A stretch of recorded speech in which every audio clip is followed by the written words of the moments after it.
worship this morning. You can take a seat. Thank you for joining us here today.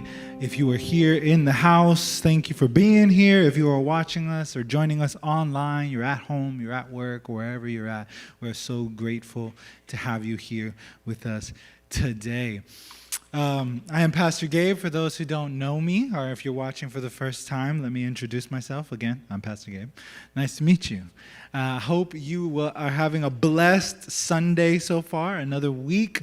We are halfway through the month of March. I just realized that yesterday, and I was like, March, I'm not even in the right month. Completely in the wrong month. It is May, and we are halfway through May, and that's how out of whack my time is. That's how out of whack my schedule is right now. But we are halfway through the month of May. We started e-groups this month, and if you haven't already, we are meeting in our annex building at 7 o'clock on Fridays.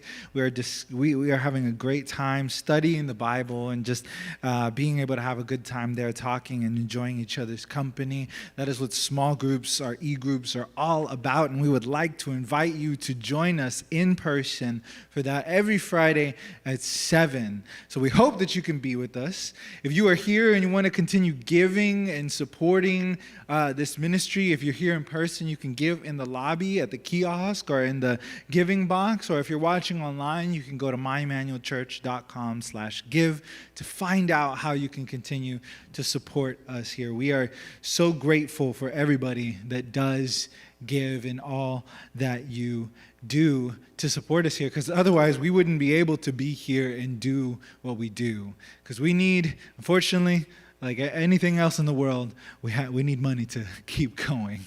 We need money to eat. We need money for everything. And so thank you for everything that you do give here. I'm excited today. We are starting a new series called Searching for Truth. Searching for truth. And I really did have a whole nother series planned for the month of May. And just because of certain things, schedules got moved around and we didn't get to start it. But when that happened, I started to think, well, maybe this isn't what I need to talk about. Maybe God is putting me in a position where things need to shift and we need to focus on something else. And so as I started thinking and as I started praying, of course, I landed on this idea of talking about truth. Truth. And because we live in a world right now that is full of uncertainties, and I know I've probably said that a million times by now over the past year. We're uncertain about a lot of things in this world. We're uncertain about our current realities or if things will ever go back to normal. But there is more to be uncertain about in this world. We live in an era where there is a popular buzzword of fake news. It's a joke sometimes. It's a meme. It's truth. It's truth. It's reality. It's something that we have to watch out for at times. It's something that was bad before, but then suddenly got 1,000 times worse, wherein social media companies suddenly started adopting policies to try and to get to the root of false information being shared, because it was always there. People sharing stuff on Facebook. If you do this juice cleanse, you lose 30 pounds. I don't know about that. I don't know if that's good for me. Is that really a thing? There's always been false information floating around, but now social media companies are like, no, we need to really get at the root of this because this is an issue. And so we live in this reality of fake news, and so we struggle with what is real then? What should I believe? What is truth? What is fact or fiction? What is it that I can trust? Can I trust the experts? Hopefully they're experts. Can I trust doctors? They know more about medicine than I do. Can I trust my friends? Can I trust my family? Can I trust that guy I met in high school for in one class period and he's sharing all of this? Can I trust him? Probably not. Just outright? Probably not. But can we trust what we see? Can we trust what we hear? And with so much spin in the world, that's what they call it, they spin stories, can we really believe what is even being said? You know, one of the things that happened at the trial of for the murder of George Floyd, can't talk. George Floyd, one of the things lawyers kept saying, you can trust what you see with your eyes. And that spoke to me in that moment because it was like, well, we should be able to, right? Trust what we see with our eyes, yet there are people that take what we see and spin it. That's not what you saw. That's not the truth. And this is something that we deal with consistently throughout life. Sometimes we deal with it in big ways. Can we trust our government? Are they hiding aliens from us? Or is it something small? Can we trust the people that are around us? I mean, it even happens in the dating field. When I was dating my wife, when I first met her, other than the fact that she was beautiful, I noticed that she was wearing Nike running shoes. And if you know me and you follow me on social media or anything, you know that I love to run. That's one of my favorite things to do. And she never said that she liked running. I thought, because I saw the shoes, but she didn't disagree with me either. It's like, oh, I like your running shoes. Yeah, I use them all the time. To my brain, that was like, yeah, I like running too. Turns out she despises running. It is her least favorite thing on the planet. Like, no, why? Why would you do that? That she asks me sometimes. And there was a show, Parks and Rec, that we watch sometimes, that we used to watch. Is no longer airing anymore, but there's a scene where there's a guy, much like myself, that likes to run all the time. She's like, yes, jogging keeps you healthy, but at what cost? And that reminded me of my wife, because I assumed that was the truth, but it wasn't the truth. It's a small thing, but like, what is truth then? What are we to believe? What are we to believe? We hide ourselves in dating because we'd be afraid that we're going to scare someone off, or that we just really want them to like us. So we don't fight against their assumptions. Later, we do. It's just like, well, you're stuck with me now. But that's the world we live in. We don't know. What should we trust? And it is an issue that is not new in the world. It's not new. It is something that the world has been dealing with since the beginning of time. Since the story of Adam and Eve, we've been struggling with the idea of what is truth. And throughout this series, what I aim to do, starting today and throughout this series, we want to talk about what is the truth. What are the lies that we believe? How do we counteract those lies? How do we live out truth in our lives? What can we do? How can we know what the truth even is for certain? But today I'm starting with that question. What is truth? What is truth? And it's a question that we've all been asking, and Jesus even had that question posed to him. In John chapter 18, verse 33 to 38, Jesus is being interrogated by Pontius Pilate, a governor of the Judean area in the Roman Empire. And he has a conversation. This is at the point where Jesus is almost to be crucified, and he has been tried by the Jewish people and Jewish leaders. And now they bring him to the Roman leader because they want him dead, but they can't do that. I mean, they probably could if they tried real hard, but they weren't legally allowed to crucify Jesus, but they wanted him crucified. And so it says like this, Pilate then, verse 33, Pilate then went back inside the palace, summoned Jesus, and asked him, "Are you king of the Jews? Is this true or is this fake news? Are you king of the Jews?" "Is that your own idea?" Jesus asked, "or did others talk to you about me?" Am I a Jew? Pilate replied. Your own people and chief priests handed you over to me. What is it you have done? Jesus said, my kingdom is not of this world. If it were, my servants would fight to prevent my arrest by the Jewish leaders. But now my kingdom is from another place. You are a king then, said Pilate. Jesus answered, you say that I am a king. In fact, the reason I was born and came into this world is to testify to the truth. Everyone on the side of truth listens to me. What is truth? Pilate retorted. With this, he went out to the Jews, gathered there, and said, I find no basis to charge against him. And so this is the conversation that Jesus has with Pilate. He's questioning him about his identity, about who he is. He's like, they're going back and forth about hearsay and rumors and who told you this and do you believe that? And he's not sure who Jesus is other than that he seems like a perfectly innocent man that hasn't really done anything to worth death like the Jewish leaders wanted. And so he tells them, I am a king, and this is the reason why I came, and I come to testify to the truth. And if you are on the side of truth, you would listen to me. And Pilate asks him, what is truth? And he doesn't give Jesus even a chance to answer. He doesn't give him a moment to collect himself and give him an answer.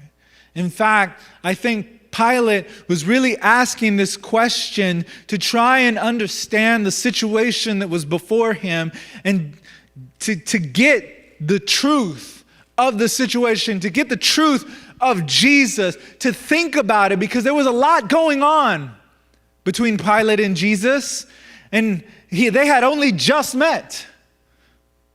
And it wasn't just that. His wife had a dream about Jesus and says, hey, leave that man alone. He's a good man. I had a dream that said that people are trying to kill him, but I'm scared because in my dream, I see that he was a man of God. And so Pilate is concerned and confused. And in another part of a conversation, after he goes back and comes back in, they said he needs to die because he's the Son of God, or he has called himself God. And then that confuses Pilate even more. He's like, hold on, you're God now? What is this that I'm hearing? What is the truth in this situation? So we ask that question of ourselves. What is truth? What is it that is true in this world? What can we trust? What can we believe? And there's a few different types of truth that I want to outline today. There's relative truth. And we hear that a lot because it's like a big conversation that people often have. Well, all truth is relative. No, I don't think that all truth is relative, but there is certainly relative truth. There's truth that is relative to you. Your favorite foods, your favorite musics, and who you are, your family, your pastimes and hobbies, your interests, who you are as a person, your personality. These are truths relative to yourself. I'm an introvert. That is a truth relative to me. But that has not always been true of myself. Relative truths change. They are not the same because they are based on our circumstances and the reality around us. We live in the United States. That is the truth right now. But if you move somewhere else, to Mexico, to Europe, to China, to India, to Japan, you will know that will no longer be true of you. Your truth will be, I lived in the United States, but I now live here. That's relative truth. It changes based on our circumstances. And it will always do that. And that's okay. Because we are growing and changing. That's what being human is about. To understand the world around us, even our planet, sometimes its truth changes. The way it is, the way we can take care of it, what we can do for it. The technology around us changes. Everything is relative in those kind of sense because the world around us is always changing. So that's relative truth. Then there are things that are unchanging truths that are more like facts. Things that we can do nothing about, like gravity. You cannot fly. As hard as you can try, you cannot float. And I know this might sound so, like when I was a kid, I used to have dreams all the time that I would just like be standing in place and I'm like, if I try real hard, I'll float. And I used to have these dreams that I would do that. But we can't really fight gravity though. It's a thing that we can't do anything about because gravity is gravity. Time is time. Time changes. Time goes on. We will get older. I'm 31 and I hate that. I hate that I entered my 30s. But I can't do anything about that because time is an unchanging truth. Gravity is an unchanging truth. These are facts of the universe that we live in. That time, sometimes those things can feel relative. You ever been in a classroom where it's like you want the day to be over, or you're at work and you're like, what time is it? And I swear I looked at the clock 2 hours ago, but 5 minutes have passed. I want to leave. But these are things we can't do anything about. These are unchanging truths. And then thirdly, there are what I would call foundational truths. These are truths that we are often looking for in our lives. Who are we? What defines me? And it seems like it changes because we don't know it. We're always looking for it. Who am I? What does it mean to be a follower of Jesus? What does it mean to be a Christian in the world today? What does it look like to believe in God? Who is God? These truths are foundational and unchanging, but they are often there for us to discover and learn and grow and journey to.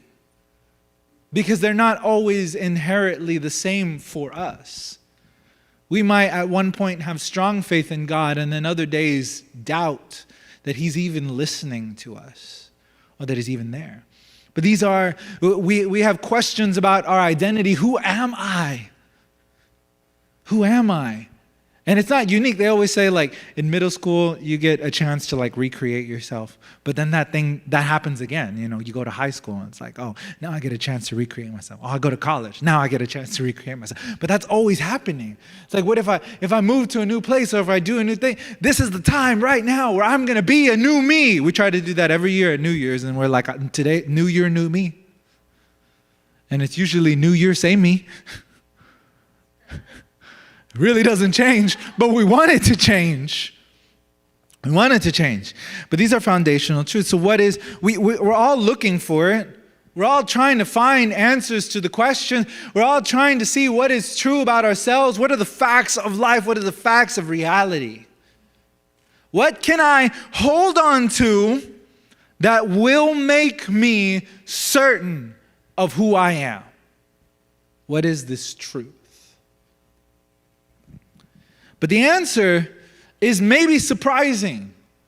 The answer is something, we're looking for a sentence, a phrase, something to hold on to and say, this is the truth. 2 + 2 is 4. And that is truth. Or at least I thought it was until I saw a TikTok that talked about some quantum mechanics, and if you add a whole bunch of things, you can get 2 + 2 to equal like 10. And I'm like, what? I don't think that's true. I don't think that's real.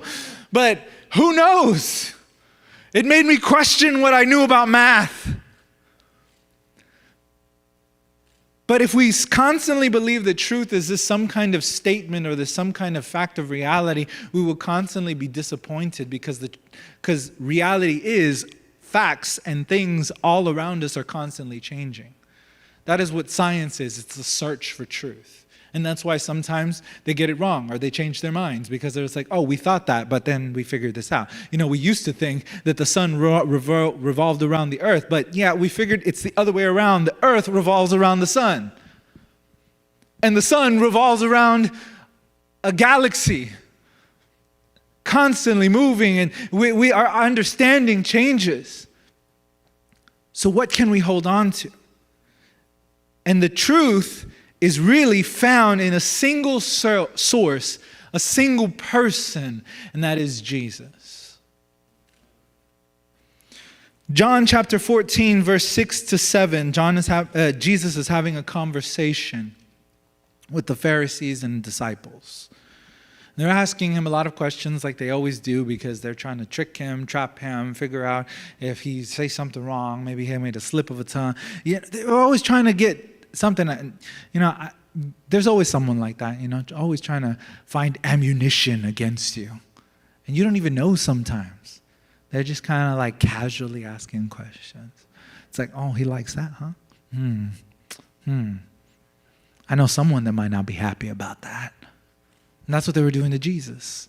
But Jesus said, look, all of that, regardless, you're talking about stuff that you don't truly understand. And he answers them and he says, Jesus answered, I am the way and the truth and the life. No one comes to the Father except through me. If you really know me, you will know my Father as well. From now on, you do know him and have seen him. He says, you want to know truth? You want to know life? You want to know the way to figure things out, the way to live? Do you want to know God? That truth of who God is, that's me. I am truth. I am life. I am the way to find what you're looking for. I am the answer to the questions that you are looking for. And that seems weird to us because we try to put these ideas of God, the ideas of humanity, how people work, onto God. And so it doesn't make sense to us that God could be truth at times, that Jesus could be truth, because people fail us, so that by that logic, God must fail us at times. So we must be wrong. He must be wrong sometimes because we're wrong sometimes. But that's not God. That's not who he is. God is truth. He is a fact of the universe. He is the fact of reality. He defines the facts of the universe. He is the one who is the foundation of all things. The Bible tells us that through Jesus, all creation was made. Through him, in him, and for him. That's why he's the truth. That's why he is able to be that foundational truth. Because everything that is because of who he is. So what does that mean for us? If Jesus is truth, what does that mean? First of all, it means that truth is more than just a fact. It's not just a list of facts that we can memorize because that's what we do. A lot of times in the Christian faith, we will boil down truth to memorizing Bible verses, to memorizing songs, to knowing what God is, or to know the right theological principles, or to know the right things to say when someone asks you a question. This is truth to us. We boil it down to these simplistic things, but it's more than that. It's more than just a fact. Truth is not just a fact. Truth, the second thing it means is truth is living because Jesus is alive. It's not static. Because a lot of that's what that is, memorizing Bible verses and things like that. All good things. Those are good things, but that's static. That doesn't do much for you other than I know John 3:16 and I know the shortest verse in the Bible is John chapter 11, verse 35, Jesus wept. Like, these are the things that I know. I will always know John 3:16, for God so loved the world that he gave his only begotten son, whoever believes in him shall not perish and have everlasting life. Genesis 1:1, in the beginning, God created the heavens and the earth. These are static things. I know these things because as a child, I grew up learning and memorizing these things. At one point in time, I memorized the entire book of Philippians. I have since forgot it. I know some verses. Philippians chapter 4, verse 4. I can do all things through Christ who strengthens me, because that's a popular one. But these are static things. They don't do much for us unless we realize that there's more to it than just memorization. There's more to it than that. The truth is alive, because otherwise those will just be words. But because Jesus is truth and Jesus is the word, that means that word is alive. That it's living. It breathes. And that leads us to the third part. The truth is knowable. Because sometimes we might think that truth is impossible to really grasp or understand. You can tell me the truths of the universe and I will be confused, because I don't know anything about quantum physics and the way the universe really works. In fact, the more I learn about the universe, the more I am convinced the less I know. I used to think that I knew a lot, and then I keep learning things and I'm just like, that's weird. I always used to think I knew about black holes, that they suck everything in and they cause this thing called spaghettification. If a person was in there, you get pulled into this long street. It's a weird thing. But then I was watching a video about black holes and they were like, but all we know about black holes is a theory in that if they weren't spinning, but the problem is they're spinning, so we don't know what that means. And I'm just like, oh, so just throw that all out the window. Doesn't really mean anything. But since truth is, so we might think that we don't know. It's unknowable. We can't understand the world around us. We can't understand people. We can't understand the universe. But if truth is living, that means truth is knowable. That we can have a relationship with truth. That we can have a conversation with truth. That we could sit down and ask questions of truth. Oh, you're not supposed to question God. Yes, you are. I know that sounds weird, but people in the Bible did it constantly. Even the people that we consider the ones that are the most holy are often the ones that were often asking Jesus to his faith. I don't know about that. King David constantly complained, God, I don't know. Moses was constantly, are you sure, God? Because you said this. The Apostle Paul said, God, take this thing away from me. Why won't you? Because no. But why? Because my grace is enough. But that's not an answer, though. Is it helping me? That's all you need. Okay. It's okay to question, to ask, to converse, because that's what God wants us to do. He wants us to know truth. He wants us to know who he is, but that's a conversation. We have to understand that truth is living and not static, that it is dynamic. The truth changes us.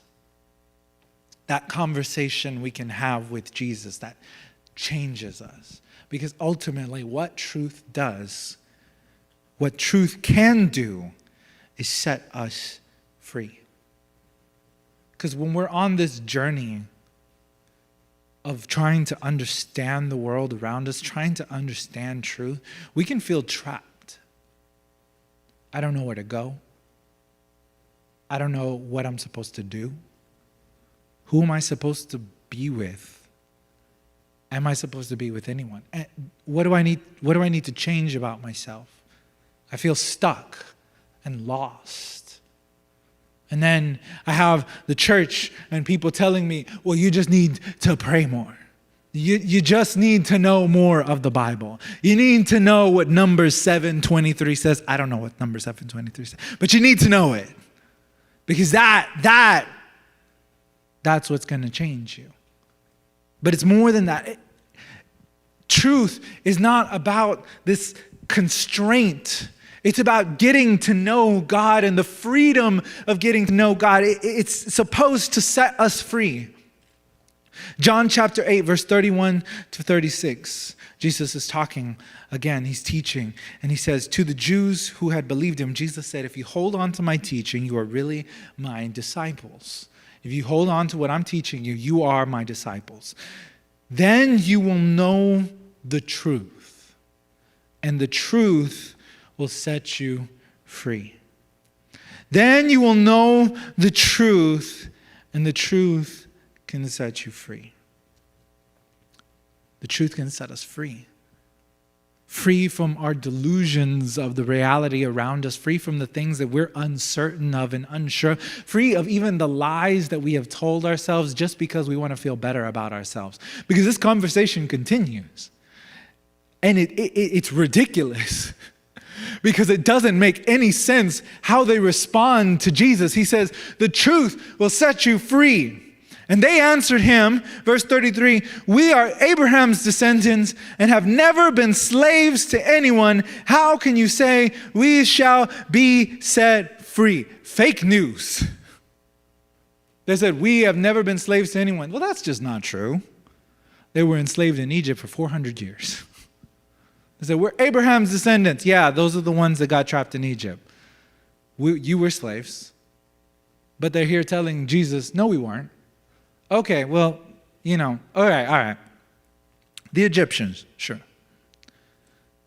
We were slaves to the Egyptians. But nobody else. Well, but what about Babylon?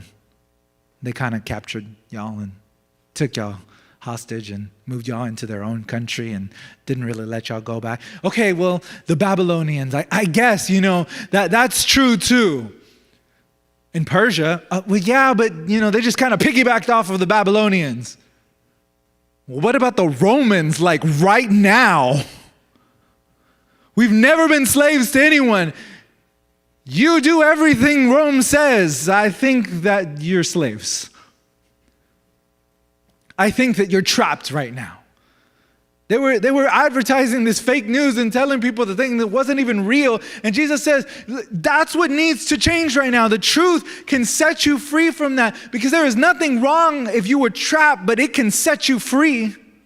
I can set you free. Jesus replied, very truly, I tell you, everyone who sins is a slave to sin. He's like, you want to discount all of that? Even sin has trapped you. Even sin has trapped you. Verse 35. Now, as a slave has no permanent place in the family, but a son belongs to it forever. 36. So if the son sets you free, you will be free indeed. You see what Jesus did there? You see what he did there? He said, the truth will set you free. So if the son sets you free, truth sets you free because I am truth. I'm the one who sets you free. If you talk to me, if you walk with me, if you follow what I'm saying, if you listen to my words, you will be on the side of truth because I am truth. And I can set you free.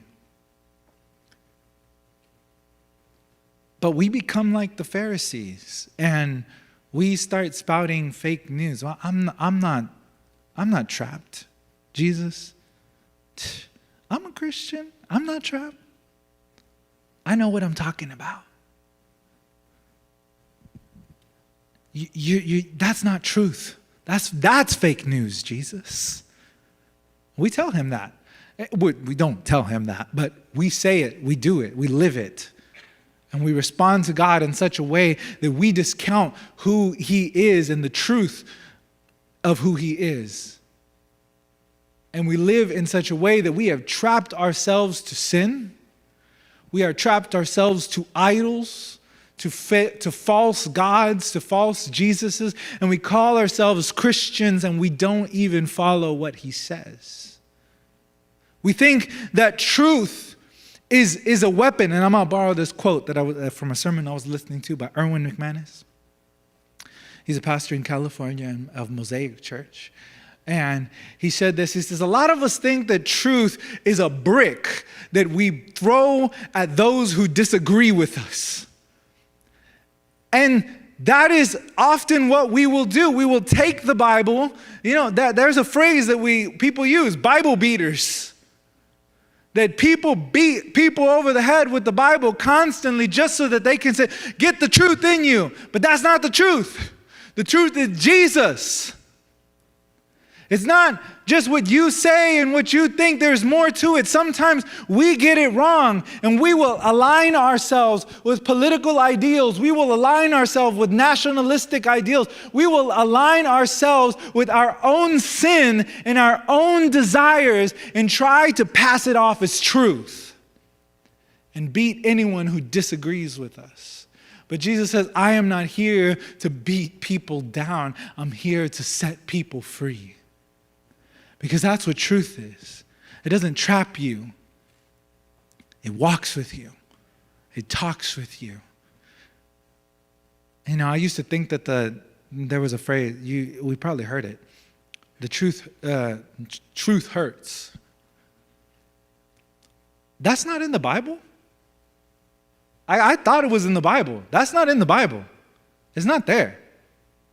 Yeah, sure, truth might be hard to swallow sometimes, but ultimately the point of it, what Jesus is trying to do, is to get away from the hurt, to heal us, to love us, to make us whole again, to know that we can know truth, that we can be in the presence of truth and feel like we belong with Him, because that is who He created us to be.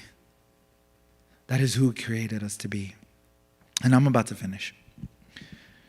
What truth will do for us is truth will set us free, and truth will give us solid ground to stand on. When the rest of the world is shaking, and when the rest of the world is shaky ground and uncertain, we know that even if we don't understand or know it, that we're walking with truth, that we're walking with Jesus. This is truth. He is the source of it, of all the truth in the universe and the world. He is the source of it. He is the reality of the world around us. And that means so much more than we think it does, because God is not only truth, but He is also love. That truth that people usually use to weigh people down is not real, because the truth of Jesus is also the love of Jesus. The love that says, here I am to pick you up when you're down. Here I am to sit with you and grieve with you, to cry with you, to hurt with you, to love you, and to hold you. This is truth. Would you stand with me this afternoon? So today here, wherever you're watching, wherever you're listening to this later, or if you're here in this moment with us, truth wants to meet you. Jesus wants to meet you. He wants you to know who He is and to grow closer to Him, to know Him more, to know Him deeper, because truth is knowable. And He opens His hands to you in this moment. He says, come, walk with me. Walk with me. And if you want to know Jesus today, or if you're hearing this and you're like, I need that in my life today, whether you're here or you're watching online, we're going to pray for you. And I want you to pray with me a simple prayer. It's real easy. Just a single sentence. Single, simple sentence.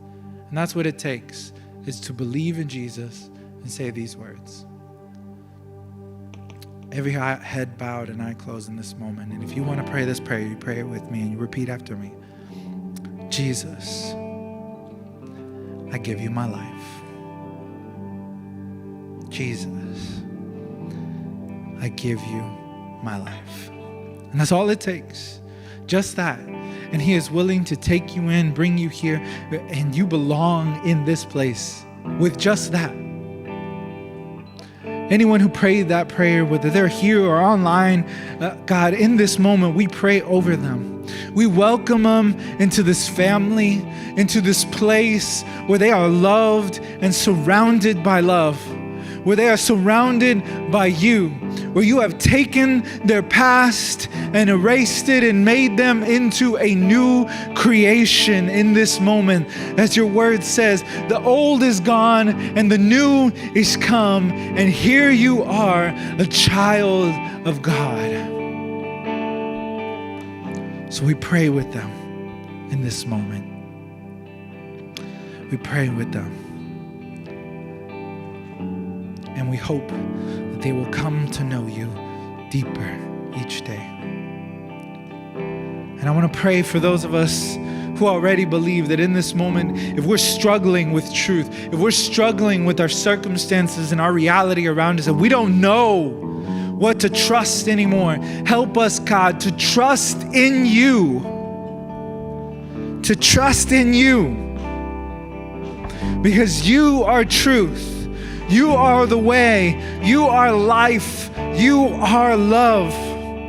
And that is what we need. Help us to know that and to walk in that as we go deeper into understanding what the truth really is around us. Jesus.